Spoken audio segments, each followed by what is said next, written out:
हरियाणा में वर्षों तक स्वास्थ्य सेवाएं देने के बाद सरकारी नौकरी छोड़कर आए बावल विधानसभा से भाजपा प्रत्याशी डॉक्टर कृष्ण कुमार का ढोल नगाड़ों के साथ गांव धरचाना में फूल मालाएं और पगड़ी पहनाकर भव्य स्वागत किया गया। पत्रकारों से बातचीत में उन्होंने कहा कि वे जमीन पर रहकर काम करने वाले सीधे तौर पर लोगों से जुड़े हुए हैं और रही बात चुनौतियों की, तो इनके सामने कोई चुनौती नहीं और निश्चित रूप से प्रदेश में भाजपा की सरकार बनने जा रही है, जिसमें शक की कोई गुंजाइश ही नहीं। कांग्रेस द्वारा भाजपा के मैनिफेस्टो को कॉपी पेस्ट बताए जाने के सवाल और कहा कि भाजपा की नीयत और नियति दोनों ठीक है और जिसकी नीयत व नियति ठीक होती है उसे ऐसे आरोपों से कोई फर्क नहीं पड़ता।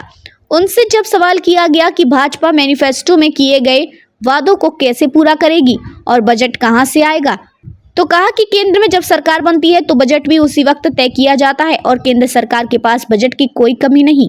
रेवाड़ी हलचल के लिए चैन सिंह की रिपोर्ट। राजनीति में उद्देश्य क्या मानते हैं? देखो, मैं पहले डायरेक्टर हेल्थ सर्विसेज पर तैनात था और मैंने हरियाणा के करीब 7 जिलों में पहले अपने सीएमओ पद पर सेवाएं दे चुका था। उद्देश्य ये था, पहले मैं चिकित्सा क्षेत्र से जुड़ा हुआ था और राजनीति में आने के बाद चिकित्सा के अलावा मैं आम जन के आम लोगों के बीच में रह सकूंगा और मैं अपनी जो सेवाएं मैं देना चाहता हूँ मैं और भी दे सकूंगा। लगातार आपने सरकारी विभाग में सारी सेवाएं दी और अब राजनीति में आकर सेवा देना चाह रहे हैं, तो क्या माहौल दिखाई दे रहा है? मुझे क्या लग रहा है जनता? देखो, जनता, क्योंकि मैं यहाँ पे पहले सीएमओ के पद पर 2 बार रह चुका हूँ, तो तकरीबन सभी लोग मुझे इस जिले के वाकिफ हैं और सभी जो मेरे कार्यशैली थी उससे भी वाकिफ हैं। अगर मैंने चिकित्सा क्षेत्र में जो मेरे से बन सकता था मैंने काफी किया।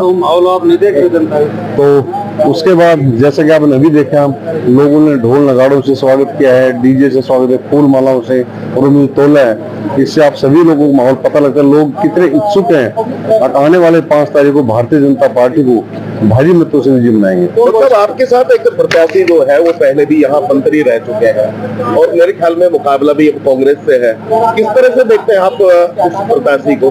देखो, मेरा मुकाबला मैं मानता हूँ जिस तरह आपने जनता जनादेश देखा है तो मेरा किसी से मुकाबला नहीं है, क्योंकि लोग भारी बहुमत से जनादेश से मेरे साथ हैं। एक कांग्रेस आरोप लगा रही है कि भाजपा ने जो मैनिफेस्टो जारी किया है तो उसे कॉपी पेस्ट किया गया। नहीं, भारतीय जनता पार्टी उसकी हमेशा नीति नियत साफ होती है। जब नियत ईमानदारी साफ हो तो नीति हमेशा ठीक बनती है। पहले भी आपने 10 साल का कार्यकाल देखा है तो जनता ने जनादेश दिया, पहले 5 साल 10 साल और तीसरी बार भी केंद्र में आपके सामने सरकार है, तो ऐसा कुछ नहीं है और धरातल पे ही काम करती है। डॉक्टर साहब, जो बड़ी घोषणाएं की गई मैनिफेस्टो के अंदर, आखिर इतना पैसा आएगा कहाँ से? बजट कहाँ से आएगा? देखो, बजट क्योंकि केंद्र सरकार ने जैसे मैनिफेस्टो ये जो हमारे शीर्ष नेता करते हैं तो बजट जो उसके बाद सरकार बनती है तो उनके पास सारा बजट का हिसाब का लेखा जोखा करने के बाद किया जाता है। जीत को लेकर कितना आसपास और कितनी चुनौतियां फिलहाल मेरे पास कुछ नहीं है सब, लेकिन सरकार बनेगी भाजपा